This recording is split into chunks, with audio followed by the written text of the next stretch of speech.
tremendo, porque entonces nosotros recibimos el mensaje en el corazón todos al mismo tiempo de que teníamos que salir de la ciudad para evitar todo contacto con ella. Entonces me acuerdo que nos pusimos todos de acuerdo, salimos todos de un grupo, nos fuimos así hacia la montaña, estuvimos en la ciudad de Mérida, fuimos varios días, y en ese proceso de varios días fue un proceso de reconciliación y de amor con el Señor, porque nos permitió entonces reencontrarnos con ese Dios vivo, con ese Dios de amor, con ese Dios de esperanza. Nos permitió hacer catarsis, liberación de todo lo que habíamos vivido, de todo lo que habíamos experimentado, y sobre todo sacudirnos el miedo, porque eso es una de las cosas que hay que dejar claras en esto. Satanás opera a través del miedo, mi querido hermano. El miedo entumece, el miedo paraliza. Es un arma estratégica de Satanás para paralizar y destruir al hombre y a la familia. El miedo, la intimidación. Y aquí es donde la Santísima Virgen entra y hace acción. Porque yo me acuerdo que en esos momentos yo tenía sueños. El Señor me empezó a hablar a través de sueños y me empezó a mostrar la liberación que venía. En una de esas yo tuve un sueño donde yo me veía entrando a la iglesia Coromoto en San Cristóbal, que fue la iglesia donde yo fui bautizado. Y yo entraba a esa iglesia y yo veía a una mujer que predicaba. Y predicaba con tal fuerza, con tal pasión, que yo me sentía totalmente identificado con lo que esa mujer hacía.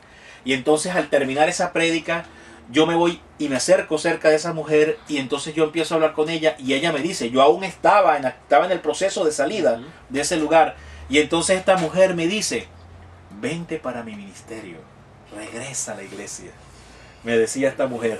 Y entonces yo decía, pero ¿cómo? Si es que yo estoy en tal lugar, ¿cómo hago? Y entonces ella me sonreía y ella me decía, vente a mi iglesia, regresa a mi ministerio, ven a mi ministerio, decía ella.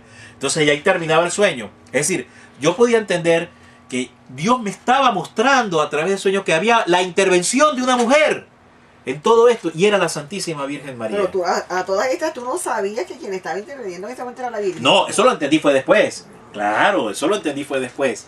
Entonces, imagínese usted qué tremendo, porque también tuve otros sueños donde yo estaba en medio de una cárcel lúgubre, me acuerdo, oscura, sucia.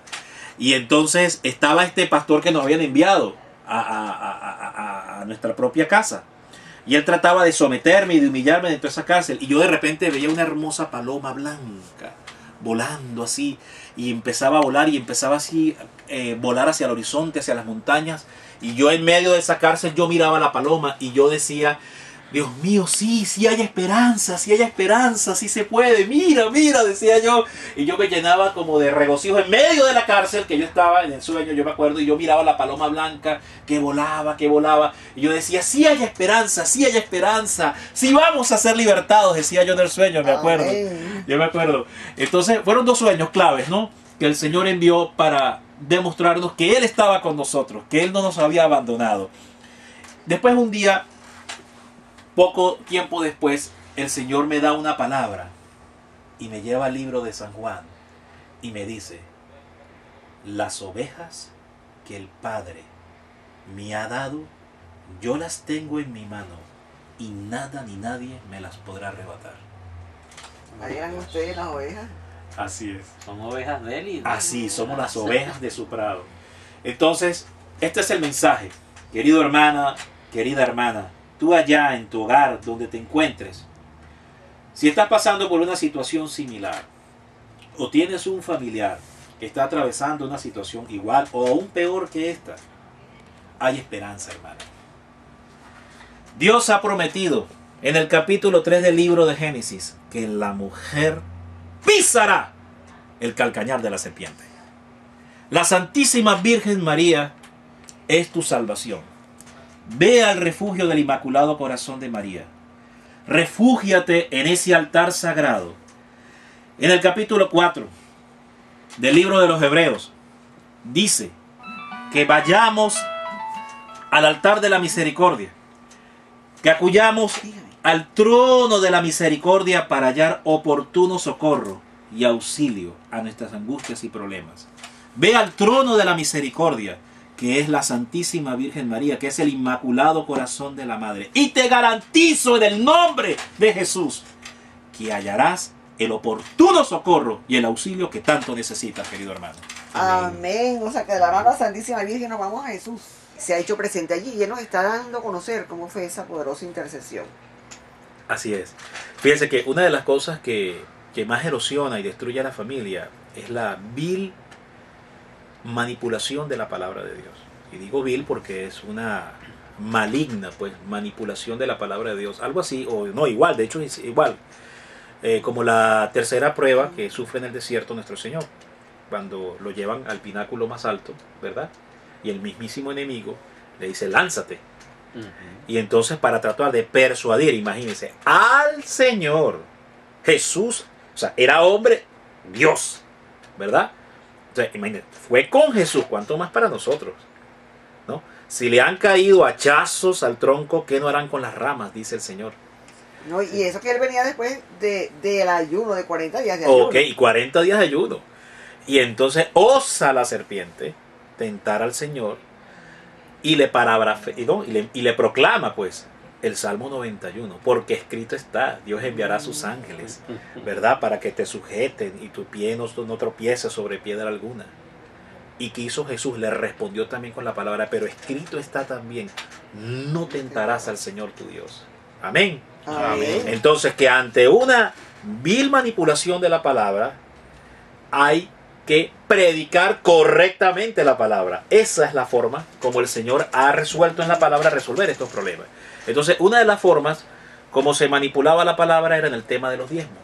Muy importante que te tomes ese tema. Porque esto erosiona y despoja terriblemente a la familia venezolana, o en este caso a la familia. Y entonces uno de los textos preferidos pues por estas sectas es pues el capítulo 12 de Deuteronomio y el capítulo 14 de Deuteronomio.